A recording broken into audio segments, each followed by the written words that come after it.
왕이 뭘 버렸으므로?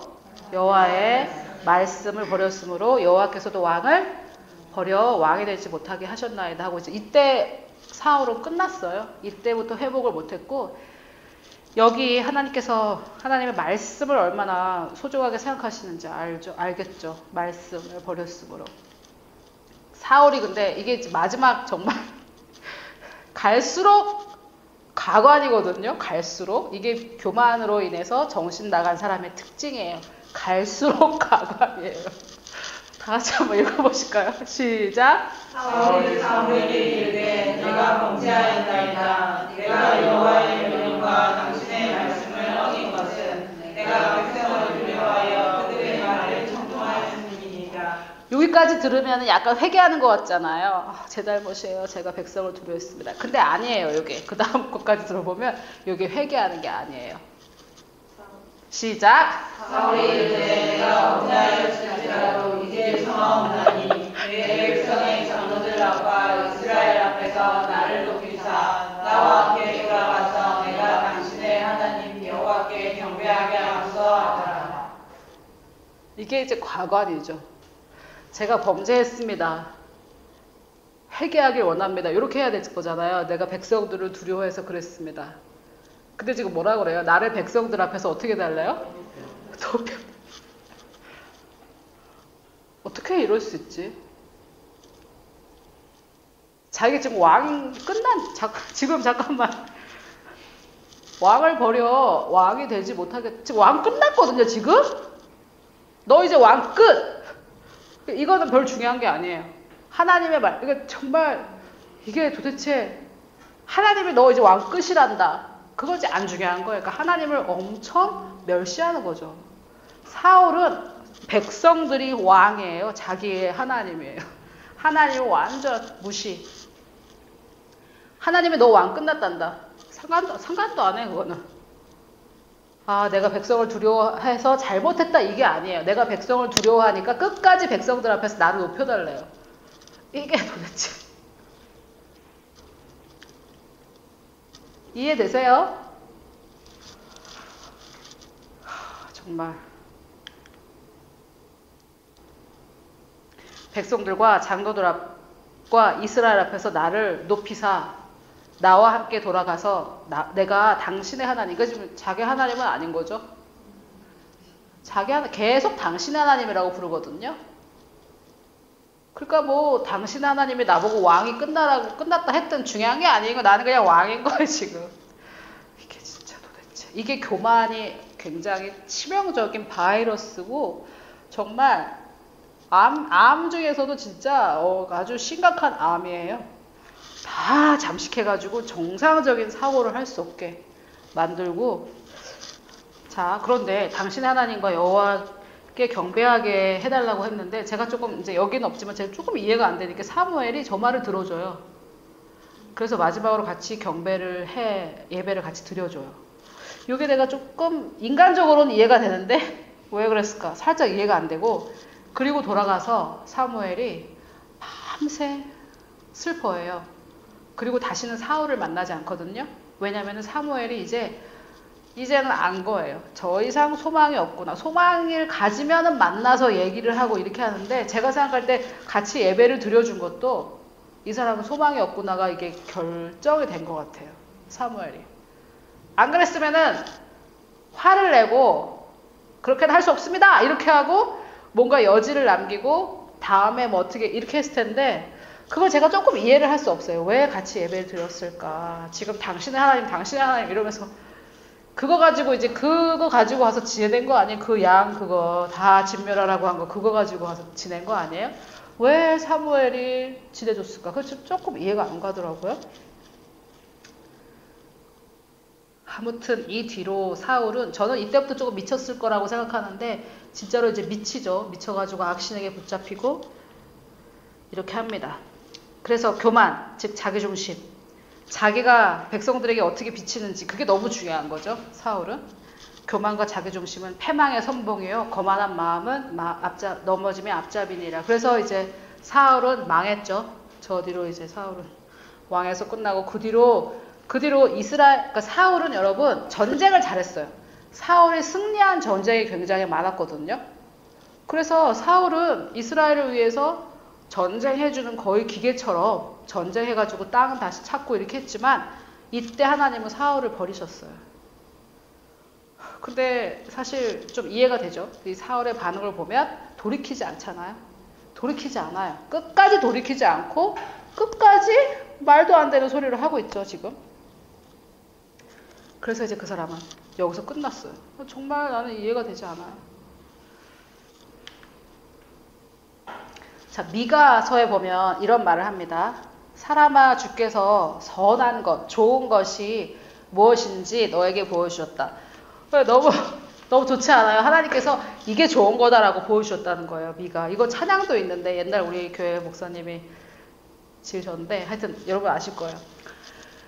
그래서 좋은 거죠. 선한 것이 뭐냐면은 여호와께서 너에게 구하시는 것, 요구하는 거라는 거거든요. 하나님 제가 뭘 어떻게 했으면 좋겠습니까? 라고 할 때 하나님께서 이게 좋은 거고 이렇게 해라고 알려주신 거예요. 정말 비밀이죠, 이게.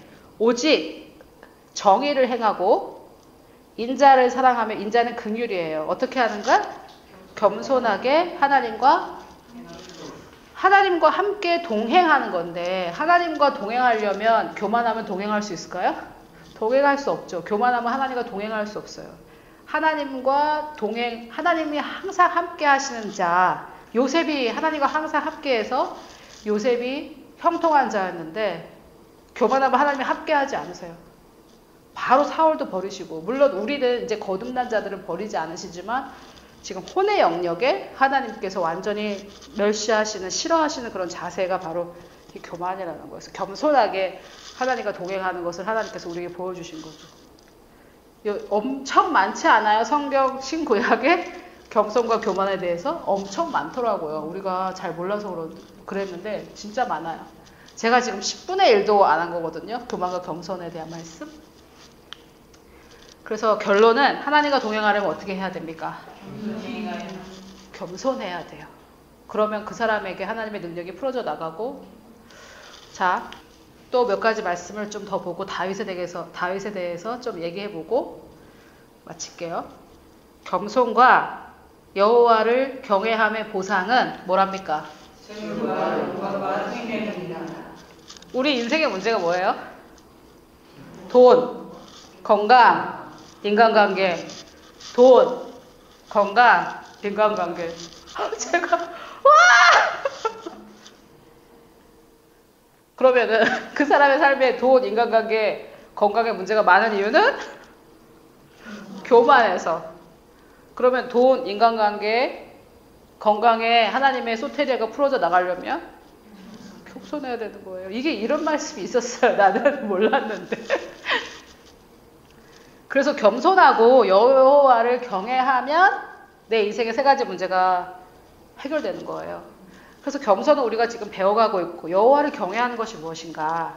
여호와를 경외하는 것이 지혜의 근본, 지혜의 시작이라고 그랬고, 그 무엇보다도 지혜를 구하라고 그랬잖아요. 그래서 여호와를 경외하는 것은 중요해요. 그리고 여호와를 경외하는 자에게 친밀함이 있다고 그랬거든. 주께서 자기를 경외하는 자들을 가까이 하신다고 그랬거든요. 그러니까 이제 좀 아시겠죠? 주님을 가까이 해라. 겸손해야지 가까워하시고, 여호와를 경외해라. 그러면 친밀함이 있겠다. 이 퍼즐이 맞춰지세요? 자, 그런데 이것은 잠언 22장 4절이었고 잠언 8장 13절을 같이 한번 읽어보겠습니다. 시작. 여호와를 경외하는 것은 악을 미워하는 것이라. 나는 교만과 교만과 악한 행실과 패역한 입을 미워하느니라. 그래서 여호와를 경외하는 것, 우리가 뭐 성령의 인도를 받는 방법, 기도는 무엇인가? 이렇게 접근하는 것도 좋지만 사실은 오명 목사님 책도 보면 기도가 아닌 것부터 얘기하잖아요. 그러면 성령의 인도를 받는 것이 아닌 것이 무엇인지 알면 반대를 알 수 있고 그렇잖아요. 그러면 여호와를 경외하는 것은 뭐래요? 악을 미워하는 것이래요. 여호와를 경외하는 것이 뭐라는 것은 아직 말하고 있지 않지만 악을 미워하면 반대로 악을 미워하는 건데, 악을 미워하는 건데 주님도 뭔가를 미워하시네요. 그죠? 주님도 뭔가를 미워하시니까 얘네들이 악이지 않겠습니까? 악이 또 뭡니까? 악이 여호와를 경외하는 것은 악을 미워하는 거래요. 뭐야? 수부고개 수수께끼야. 그럼 악은 뭐야? 여기 나와 있네요. 여호와께서 미워하는 게 뭐야? 교만과 거만. 비슷한 애들이에요. 사춘이에요, 사춘. 악한 뭐? 행실과 뭐? 패역한 입. 패역한 입. 패역한 입은 또 뭐냐? 저기 10편 34편 12절인데 제가 세 번역으로 한번 준비해봤습니다. 인생을 즐겁게 지내고 싶은 사람 손 들어보세요. 인생을 즐겁게 보내고 싶은 사람 손 들어보세요. 한번 들어보세요. 다죠? 또 좋은 일이 일어나는 것을 보면서 오래 살고 싶으신 분 그냥 오래 사는 게 아니라 좋은 날을 보면서 오래 살고 다죠? 뭐 이거 원하는 사람 어떻게 하래요? 그런 사람은?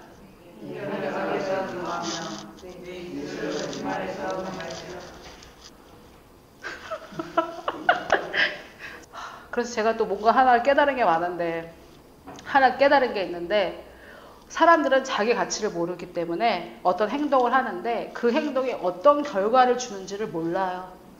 진짜 예수님 말이 맞아요. 저들을 용서하소서. 저들이 무슨 짓을 하는지 자기는 모릅니다. 이게 진짜 맞아요. 저는 예수님께서 그렇게 말씀하실 때 그냥 어떤 예수님이니까 그냥 그렇게 말씀하시는 줄 알았거든요. 어떤 시적 표현?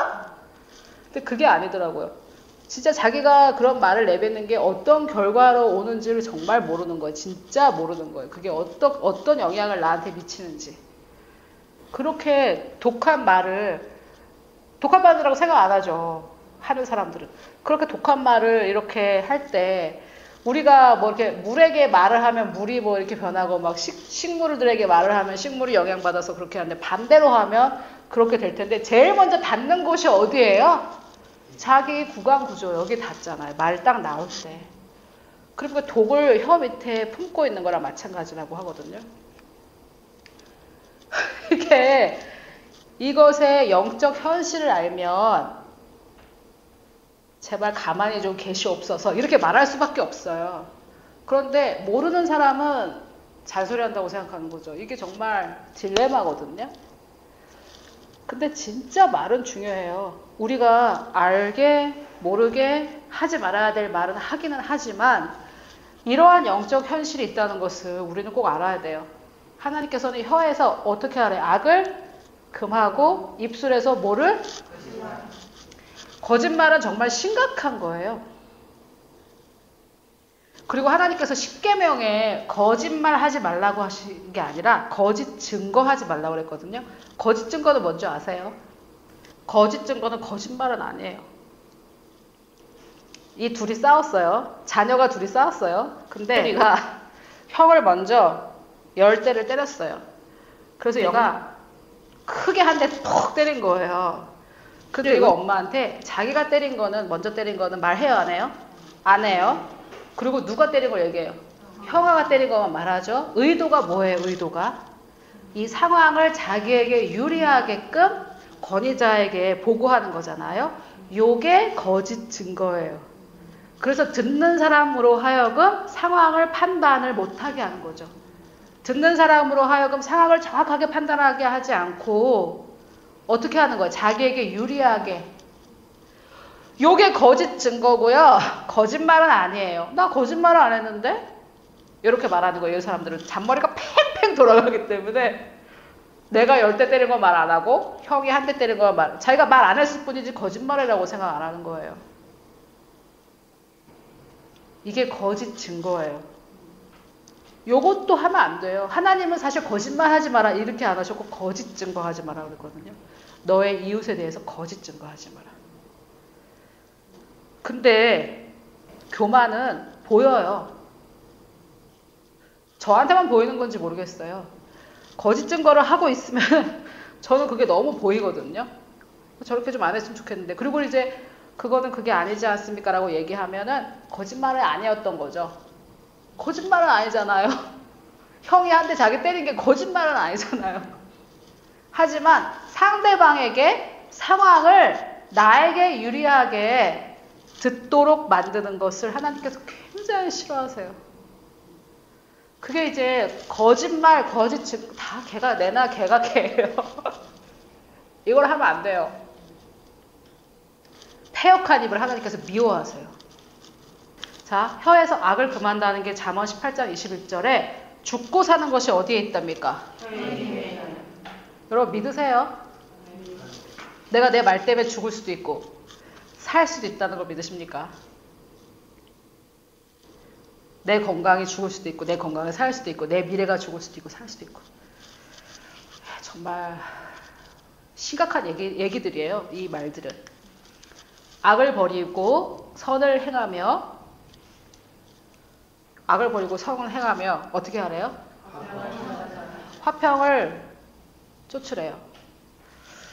저도 사실 저한테는 화평보다는 옳고 그름을 따지는 게 중요했었거든요.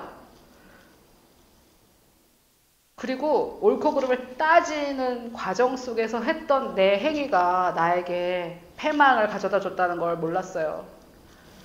하나님은 뭘 쫓으래요? 화평을 쫓으래요.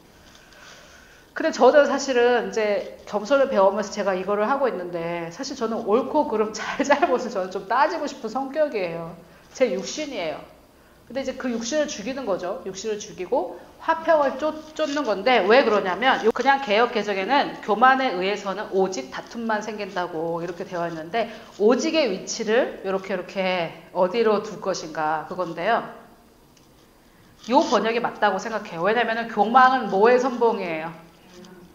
패망의 선봉이죠. 그러니까 교만을 통해서는 오직 다툼만 일어나는 게 아니잖아요. 패망도 오고 멸망도 오고 교만 때문에 오는 게 많잖아요.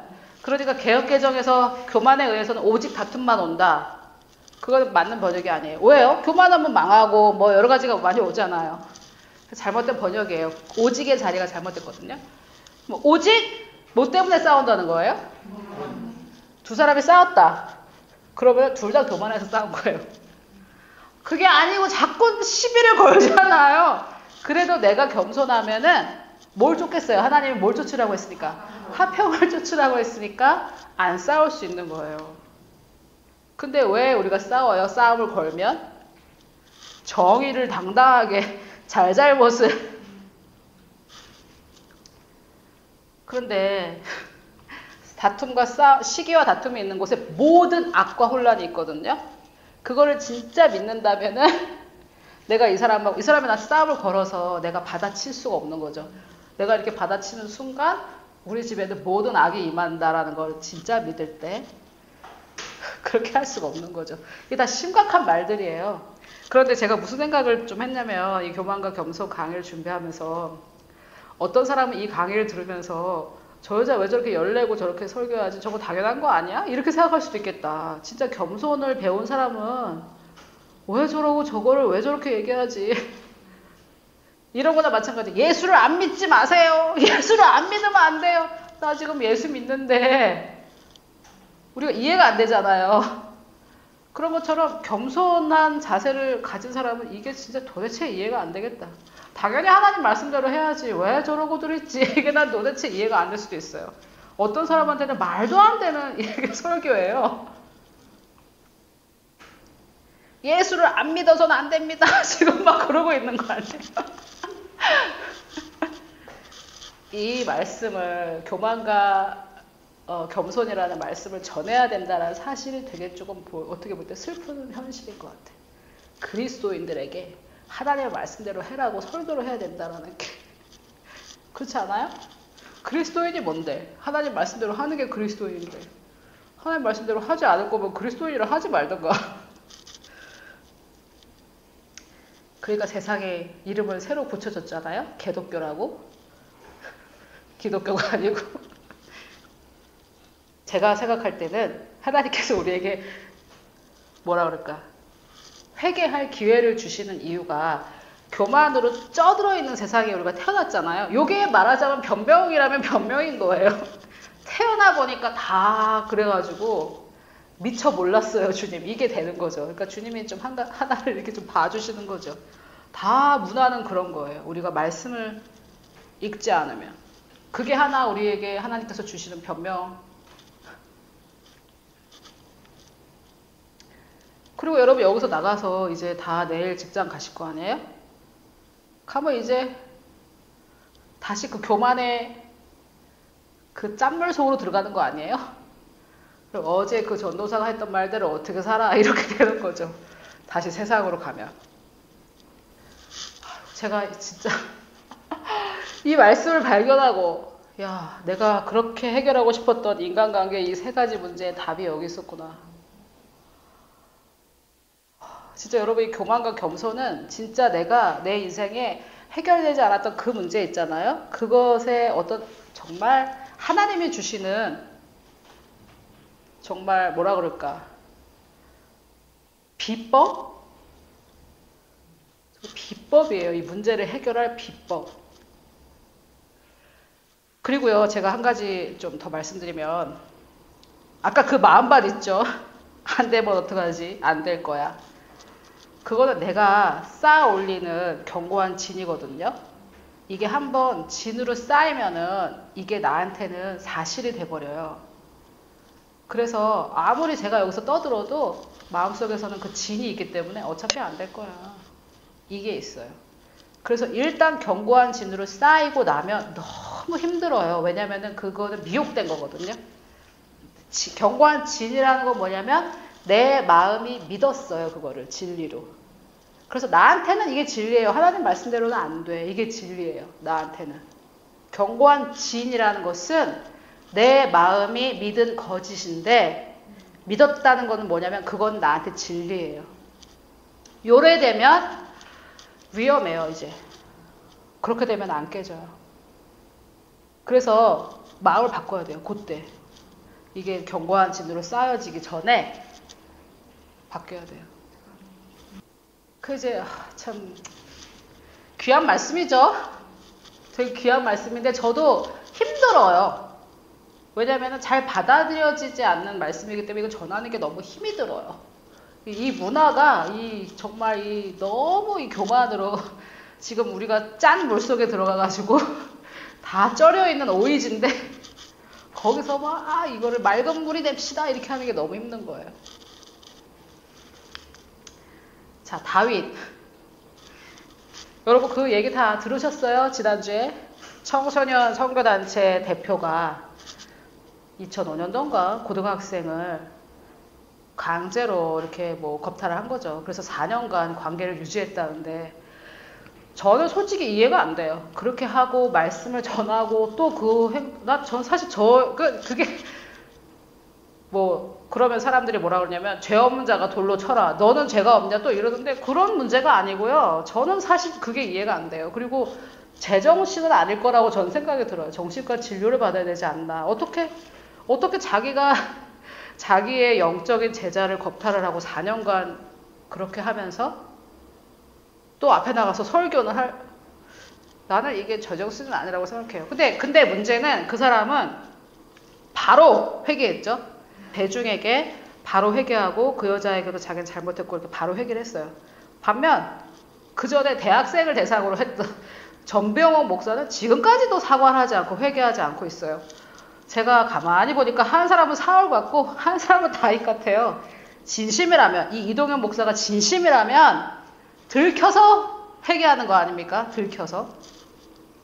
사울은 선지자가 와가지고 들켰는데 회개했어요? 안 했어요? 끝까지 안 했죠. 지금 전병헌 목사 굴고 있어요. 그러니까 하나님이 어떻게 하고 계세요? 이걸 한번 읽어봅시다. 자, 지극히 존귀하며 영원히 거하시며 거룩하다 이름하는 이가 누구세요 이게? 하나님이 뭐라고 하세요 지금? 이와 같이 말씀하시되 내가 높고 거룩한 곳에 있으며 또한 내가 높고 거룩한 곳에 있지만 이렇게 하면 더 좋았을 것 같아요. 내가 높고 거룩한 곳에 있지만 통회하고 마음이 겸손한 자와 함께 있다 이거예요. 내가 높은 하늘에 있지만 또 통회하고 회개하고 죄를 뉘우치고 마음이 겸손한 자와 함께 있다. 이는 겸손한 자의 영을 소생시키며 통회하는 자의 마음을 다 혼이에요. 소생시키려 함이다. 이게 여호와 하나님의 마음이에요. 다윗이 사실 부인도 많았고 밧세바를 그렇게 한 것도 참 잘못이고 우리아를 죽였잖아요. 그게 정말 너무 잘못인데 죄가 없어서 하나님이 우리를 사랑하시는 게 아니라 다윗이 하나님 마음에 합했다라고 그 말씀을 들은 이유는 다윗이 어떻게 했어요? 통회를 했어요. 자기 죄를 뉘우쳤어요. 돌아섰어요. 돌이켰어요. 요게 사울하고 다른 점이에요. 사실 사울은 간음하지 않았거든요. 살인도 하지 않았고 전쟁에서 죽인 것밖에는 자기의 유익을 위해서 살인하지 않았는데 통회. 아까 제가 뭐라고 그랬어요? 통회가 뭐예요? 회개, 마음을 새롭게 하는 거, 성화, 내적 치유 뭐 이런 거죠. 내적 치유도 어떤 경우는 안 돌이키려고 받는 것도 있겠지만 생각을 새롭게 했어요. 다윗은.